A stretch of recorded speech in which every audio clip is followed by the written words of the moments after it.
Hi guys. सो बेटा, आज हम अपना नेक्स्ट चैप्टर स्टार्ट करेंगे। ठीक है, केमिकल बॉन्डिंग। इसके बारे में थोड़ा सा ओरली बात कर लेते हैं पहले। देखो, केमिकल बॉन्डिंग एक ऐसा चैप्टर है जो ऑर्गेनिक केमिस्ट्री में भी यूज होगा, इनऑर्गेनिक केमिस्ट्री में भी यूज होगा, इवन कुछ कॉन्सेप्ट्स में फिजिकल केमिस्ट्री में भी इंपॉर्टेंट हो जाता है। अगर एनसीईआरटी के पॉइंट ऑफ व्यू से देखोगे तो चैप्टर में टॉपिक्स ज्यादा हैं लेकिन कंटेंट कम है। ठीक है, कंटेंट काफी कम दिया हुआ है। और अगर यही क्वेश्चंस, मतलब इस चैप्टर में से काफी क्वेश्चंस आते हैं कंपटीशन लेवल पे भी, तो चैप्टर को थोड़ा सा ब्रॉड तरीके से हम स्टडी करेंगे। ठीक है, तो इसमें थोड़ा सा टाइम लगेगा। मैं समझता हूँ आराम से 20 लेक्चर लगेंगे, 15 से 20 वीडियोस बनेंगे बेटा इसी चैप्टर की। ठीक है, कभी तुम्हें एक दिन में एक वीडियो मिलेगी और कभी एक दिन में 2 वीडियोस मिलेंगी जो तुम्हें रेगुलरली कवर करनी है। नहीं तो कोटा में अगर जाओगे बेटा तो 1.5 घंटे के कम से कम 25 to 30 लेक्चर्स बनते हैं, तब जाके केमिकल बॉन्डिंग कवर हो पाता है। ठीक है, लेकिन हम उतना टाइम हमारे पास नहीं है, हमें सिलेबस भी कवर करना है। हम थोड़ा सा कम पढ़ेंगे, लेकिन जो पॉइंट्स इंपॉर्टेंट हैं, जहां से कंपटीशन लेवल पे भी क्वेश्चन उठते हैं, उन पॉइंट्स पे हम ज्यादा फोकस करेंगे। ओवरऑल हम सब पढ़ेंगे। ठीक है, जो भी है सबके बारे में थोड़ा थोड़ा पढ़ेंगे, लेकिन जहां से क्वेश्चन उठते हैं उन पॉइंट्स पे हम ज्यादा फोकस करेंगे। ठीक है, केमिकल बॉन्डिंग स्टार्ट करें। चलो,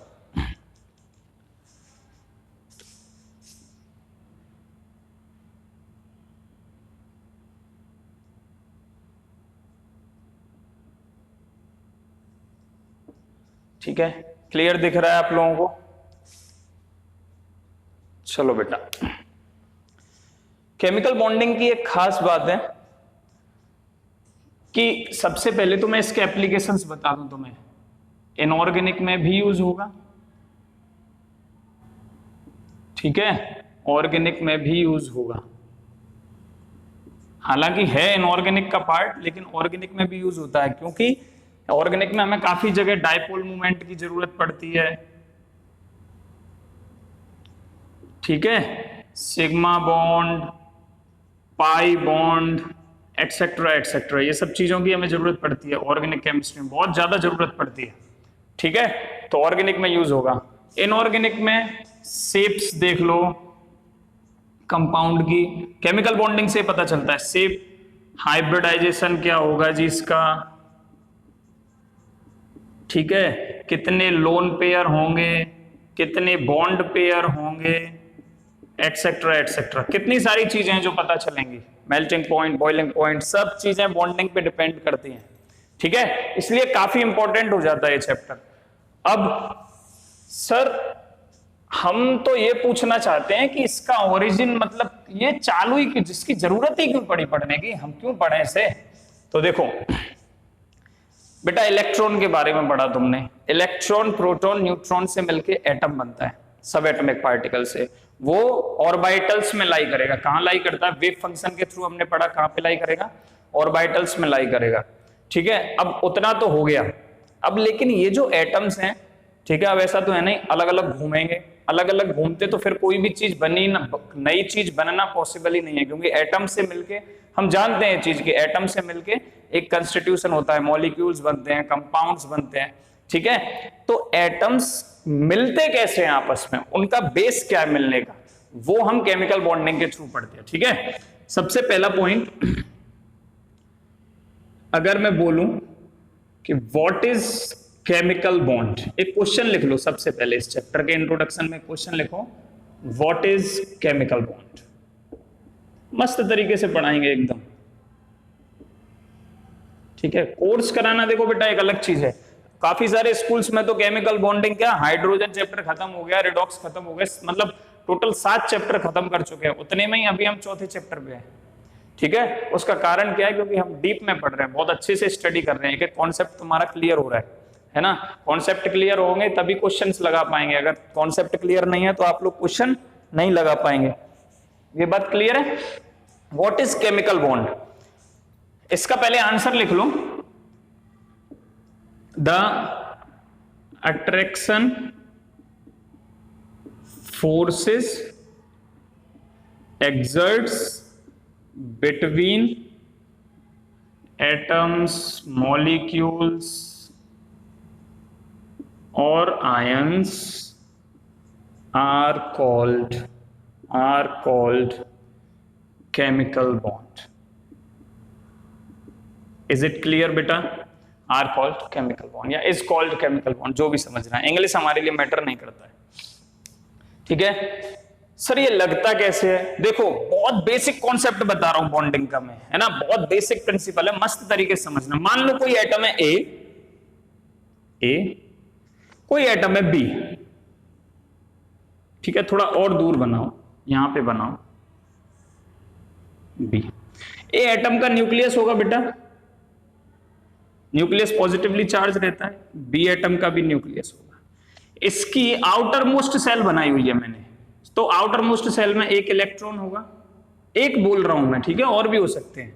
इसकी आउटर मोस्ट सेल में भी एक इलेक्ट्रॉन मैं मान लेता हूं। जब ये बहुत दूर दूर है तो क्या हो रहा है बेटा, ये क्वेश्चन ये भी है, यहां पे लिख लेना why a chemical bond forms.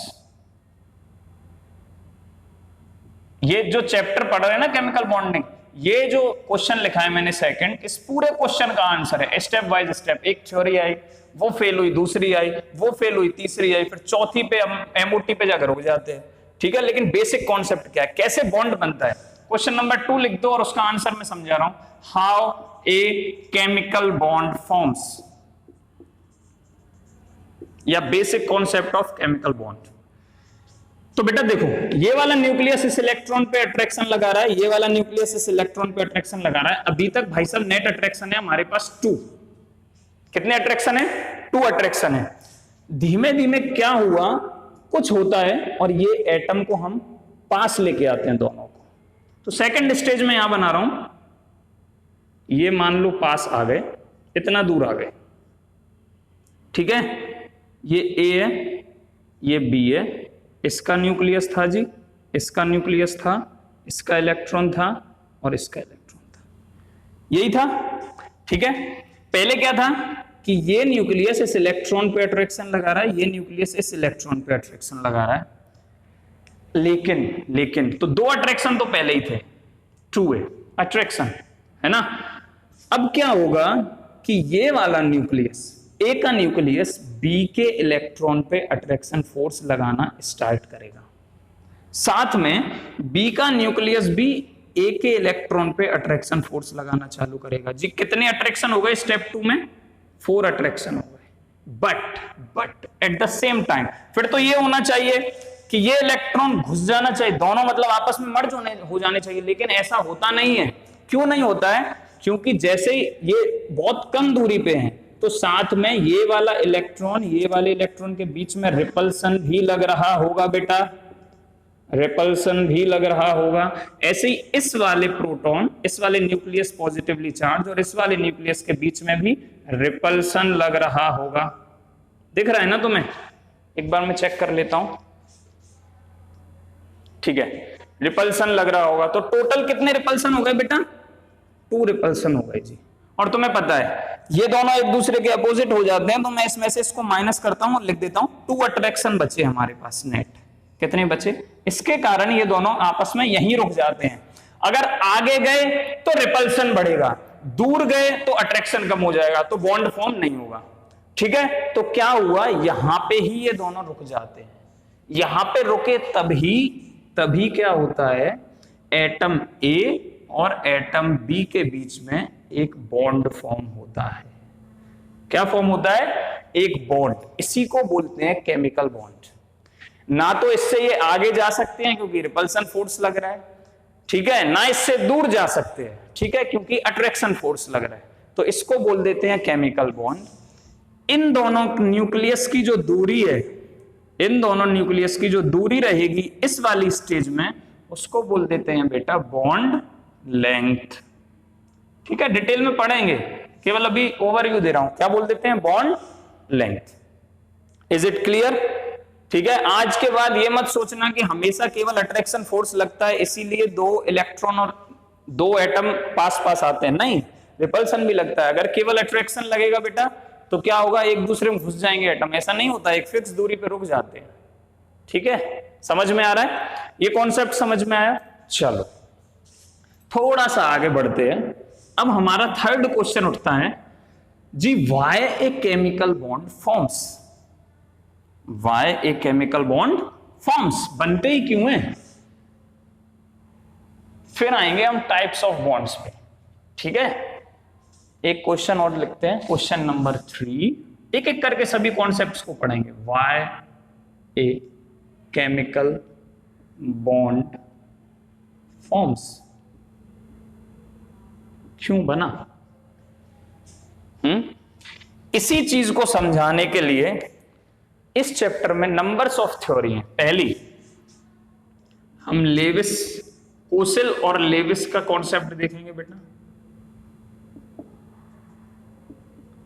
Levi's theory देखेंगे, ये सब इसी की एक्सप्लेनेशन होंगी, ठीक है। सेकंड, इसके बाद हम valency cell electron pair repulsion theory देखेंगे बेटा। ये फेल हो जाती है, क्यों होती है वो सब पढ़ेंगे डिटेल में, ठीक है। केवल एक ओवरव्यू दे रहा हूं। इसको शॉर्ट में विस्पर थ्योरी भी बोल देते हैं, विस्पर थ्योरी, ठीक है। ये भी फेल होती है कहीं ना कहीं, और ये हमें क्या है ना, थोड़ा सा शेप के बारे में बताती है। जो शेप है काफी हद तक काम भी करती है, लेकिन कहीं कहीं ये फेल हो जाती है। फिर इसके बाद हम वैलेंसी बॉन्ड थ्योरी पढ़ते हैं, वीबीटी,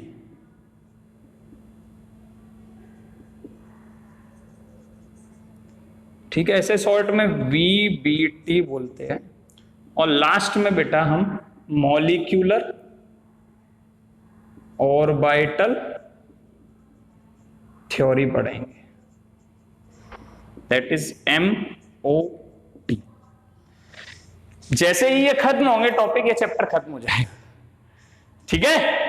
तो हम एक एक करके स्टार्ट करेंगे, ठीक है। ये सब नेक्स्ट वीडियो से स्टार्ट होगा। अभी हम केवल टाइप्स ऑफ बॉन्ड देखते हैं, कितने तरीके के बॉन्ड होते हैं और क्यों फॉर्म होना स्टार्ट होते हैं, ठीक है। ये केवल इंट्रो वीडियो है, बहुत अच्छे से हम एक एक चीज को डिटेल में पढ़ेंगे नेक्स्ट वीडियो से, ठीक है। क्यों फॉर्म होता है उसके ये चारों आंसर हैं, याद रखना है, चारों आंसर हैं। और अगर फिर भी जनरली कोई पूछ ले तो बोल सकते हो, फिर भी अगर ये क्वेश्चन कोई खड़ा करता है, why a chemical bond forms, अगर तुम्हें अब ये थोड़ी बोलोगे चारों थ्योरी को समझाने बैठ जाओ, ऐसा तो होगा नहीं। तो सिंपल सा आंसर है, टू अचीव या to gain stability, to gain stability. Is it clear बेटा, समझ में आ रहा है, ठीक है। टू गेन स्टेबिलिटी,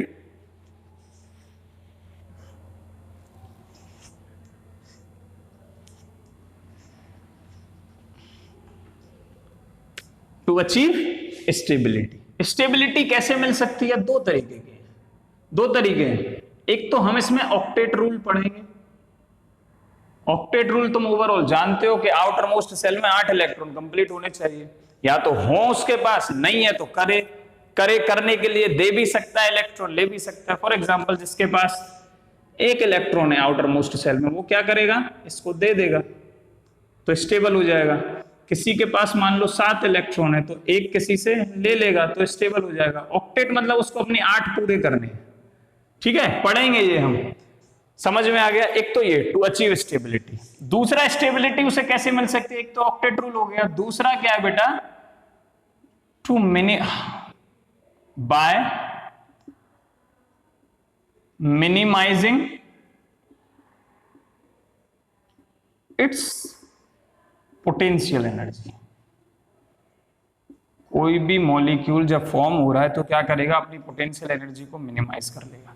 ये कॉन्सेप्ट जरा देखो, ये बहुत शानदार कॉन्सेप्ट है। इसमें होता क्या है, ये तुम्हें पता होना चाहिए कि किसी की पोटेंशियल एनर्जी हमेशा स्टेबिलिटी के इनवर्सली प्रोपोर्शनल होता है। याद कर लो, यूनिवर्सल ट्रुथ है ये। कैसे, मान लो ये ग्राउंड है, ठीक है, यहां पे ये ऐसे एक पिलर है, ठीक है, और यहां एक स्टूल रखा है। समझने की कोशिश करना बेटा, ये एक पिलर है और ये एक स्टूल है, और यहां पे एक बंदा खड़ा कर देता हूं मैं, ठीक है, और यहां एक आदमी बैठा है। उतनी अच्छी ड्राइंग नहीं है लेकिन थोड़ा थोड़ा समझ में आ जाएगा तुम्हारे। यहां कोई बैठा है, आराम से बैठा है, पैर वैर नीचे लटका के ऐसे टिक के। दोनों में से कौन ज्यादा स्टेबल होगा बेटा? ये ज्यादा स्टेबल होगा, आराम से बैठा है स्टूल पे।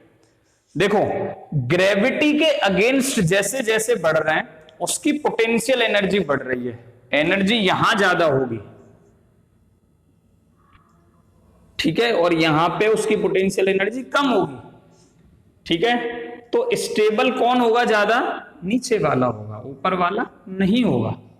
समझ में आ रहा है?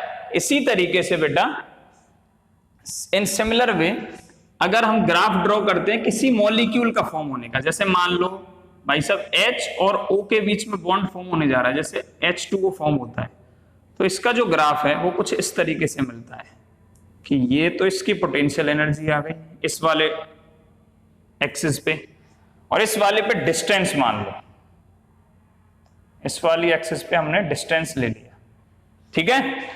पहले क्या था? ऑक्सीजन, ये तो हाइड्रोजन है, ये ऑक्सीजन है, ये दोनों दूर दूर थे, ठीक है। जब डिस्टेंस बढ़ रहा है, दोनों के बीच में डिस्टेंस ज्यादा है, जैसे ही डिस्टेंस हम इन दोनों के बीच में कम करने लगे तो इनकी जो पोटेंशियल एनर्जी है वो यहां पे कितनी है? 0।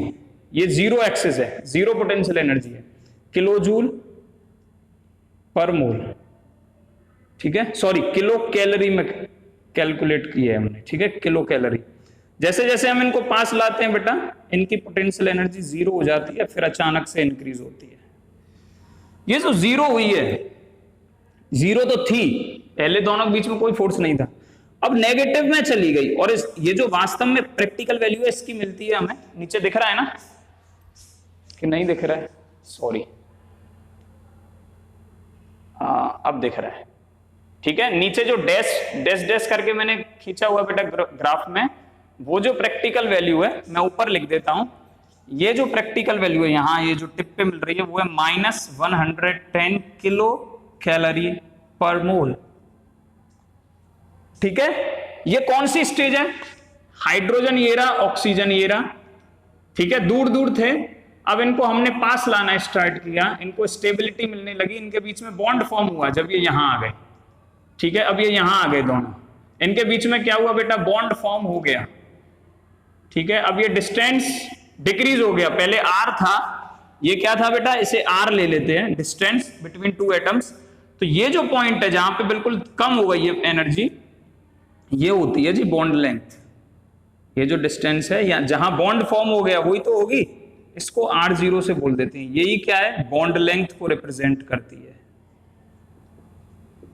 पहले ज्यादा था ये डिस्टेंस पहले R था, अब दोनों पास आए, ये डिस्टेंस डिक्रीज हुआ, डिक्रीज हुआ, डिक्रीज हुआ, और कितने से डिक्रीज नहीं होगा जी? R0 से ज्यादा डिक्रीज नहीं होगा क्योंकि वो बॉन्ड लेंथ है।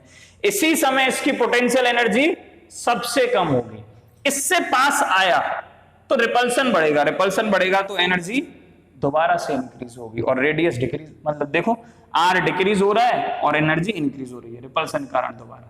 समझ में आया?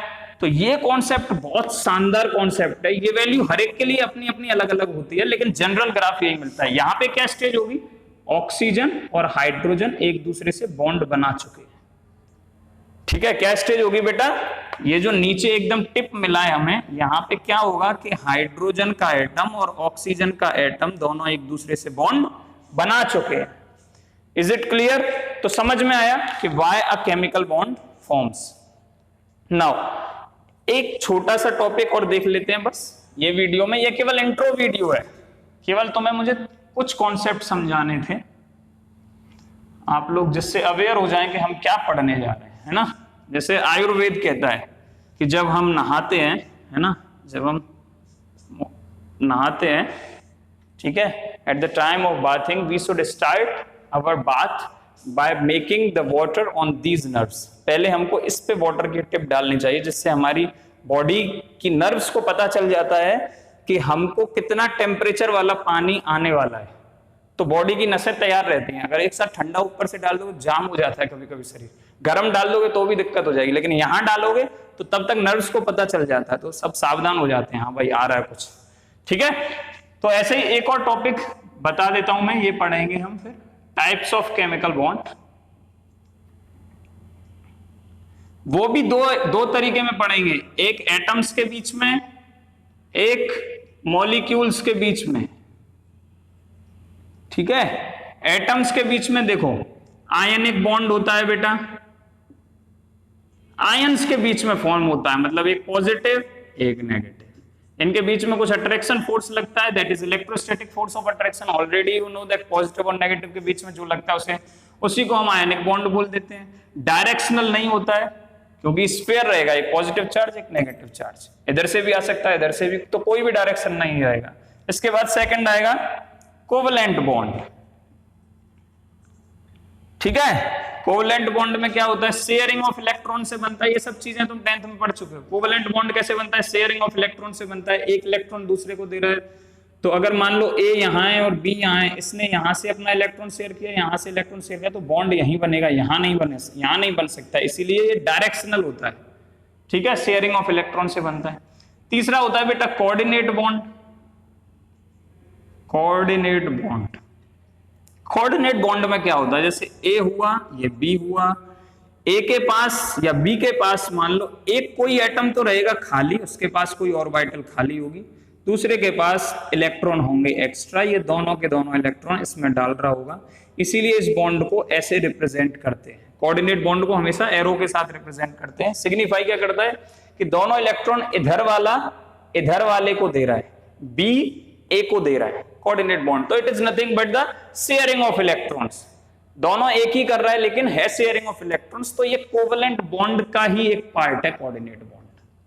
ठीक है, इसके बाद मेटेलिक बॉन्ड जो कि सॉलिड स्टेट में काफी यूज होता है, क्लास 12th। मेटेलिक बॉन्ड किसके बीच में बनता है बेटा, जैसे आयरन का मेटल है, कॉपर का वायर हुआ, कुछ भी ले लो, तो आयरन के मेटल में एक एटम तो होगा नहीं, कितने सारे एटम होंगे, अब वो एटम किससे ज्वाइंट होंगे, मेटेलिक बॉन्ड से।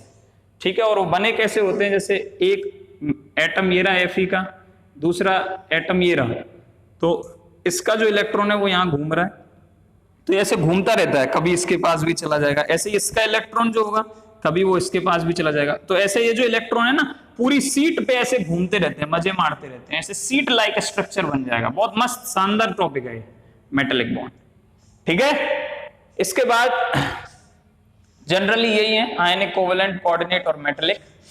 इसके बाद मॉलिक्यूल्स में बेटा क्या है, मॉलिक्यूल्स में वंडरवाल फोर्स ऑफ अट्रैक्शंस लगते हैं, फोर्स ऑफ अट्रैक्शन लगते हैं, जैसे H2 और H2 के दो मॉलिक्यूल हो गए, तो ये भी तो आपस में कभी कभी एक साथ आ जाते हैं, है ना, तभी तो हाइड्रोजन गैस के इतने सारे नंबर ऑफ मॉलिक्यूल्स ज्वाइन हो रहे होते हैं। तो ये जो फोर्स है ये वीक फोर्स होते हैं हालांकि काफी, इन्हीं को बोल देते हैं वंडरवाल फोर्स ऑफ अट्रैक्शन। ये भी 4 तरीके के होते हैं।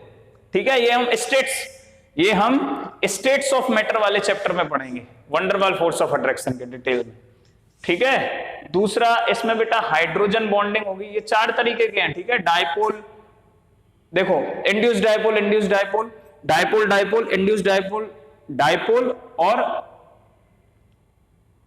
एक हाइड्रोजन बॉन्डिंग। ठीक है, हाइड्रोजन बॉन्डिंग, ये हाइड्रोजन बॉन्डिंग 2 तरीके की होती है बेटा। हाइड्रोजन बॉन्डिंग तुम्हें दिख तो रहा है ना सब क्लियर एकदम। ठीक है, ये हाइड्रोजन बॉन्डिंग बेटा 2 तरीके की होगी, दैट इज इंट्रामोलिक्यूलर और सेकंड होती है इंटरमोलिक्यूलर। सर ये इंट्रा और इंटर क्या है, मॉलिक्यूलर।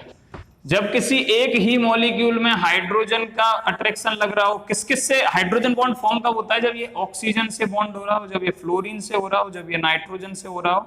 और ऑर्गेनिक में तो हम और डिटेल में हाइड्रोजन बॉन्डिंग देखेंगे, मतलब जिसके पास इलेक्ट्रॉन की संख्या एक तरफ खींचने की हो टेंडेंसी, उसकी इलेक्ट्रोनेगेटिविटी हाई होनी चाहिए। सिंपल, जो इलेक्ट्रोनेगेटिविटी है हाई होनी चाहिए, उससे हाइड्रोजन बॉन्ड होगा, तब हाइड्रोजन बॉन्ड फॉर्म होती है। जब ये काम एक ही मॉलिक्यूल के अंदर हो रहा हो तो उसे बोल देते हैं इंट्रा,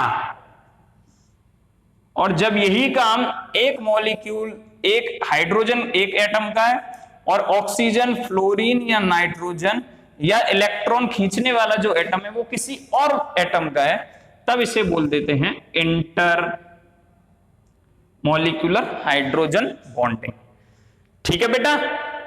एक चीज और, कोई भी जनरली क्या है, हम आयनिक बॉन्ड और कोवेलेंट बॉन्ड की बात करते हैं। कोई भी बॉन्ड 100% आयनिक नहीं होगा, कोई भी बॉन्ड 100% कोवेलेंट नहीं होगा। मतलब हर बॉन्ड में कुछ ना कुछ आयनिक कैरेक्टर भी रहता है और कुछ ना कुछ कोवेलेंट कैरेक्टर भी रहता है। सिमिलरली हर कोवेलेंट या कोऑर्डिनेट, एक ही बात है कोवेलेंट कोऑर्डिनेट, हर कोवेलेंट बॉन्ड में कुछ ना कुछ आयनिक कैरेक्टर भी रहेगा। तो इसे भी हम कैलकुलेट करेंगे, हैं फजान रूल हम यूज करते हैं कि कितना आयनिक कैरेक्टर होता है, कौन फजान रूल हम पढ़ेंगे। ठीक है, काफी क्वेश्चन बनते हैं फजान रूल से कि कौन बॉन्ड कितना आयनिक है, कितना कोवेलेंट है। हम percentage of ionic character, percentage of covalent character भी कैलकुलेट करेंगे। तो ये था बेटा केमिकल बॉन्डिंग का इंट्रो लेक्चर। आई होप कि थोड़ा सा तुम्हें ओवरव्यू मिल गया होगा कि हमें कितनी सारी चीजें इस चैप्टर्स में पढ़नी है। अभी तो मैंने बहुत सारी चीजें मेंशन नहीं की, ठीक है, लेकिन वो सब लेविस थ्योरी में, ठीक है, उसी में आ जाती हैं। लैटिस एनर्जी आएगी, बॉन्ड एंगल आएगा, ठीक है, फिर उसके बाद कितने सारे पैरामीटर्स आएंगे, शेप्स आएंगी, हाइब्रिडाइजेशन आएगा, ठीक है। लेकिन वो जो 4 थ्योरी के नाम लिखे मैंने, लेविस, कोसेल लेविस, दूसरी विस्पर थ्योरी, वीबीटी और एमओटी, सब कुछ इनके अंदर आ जाएगा। तो हम नेक्स्ट वीडियो से बेटा आगे स्टार्ट करेंगे। समझ में आया होगा और आई होप कि तुम्हें अब रेगुलर तरीके से केमिकल बॉन्डिंग को कवर करना है। तो तुम मेरे साथ चलोगे तो तुम्हें हर चीज एकदम शानदार तरीके से समझ में आएगी। डेली तुम डाउट क्लास ले सकते हो और डाउट पूछ सकते हो। ठीक है बेटा, थैंक यू।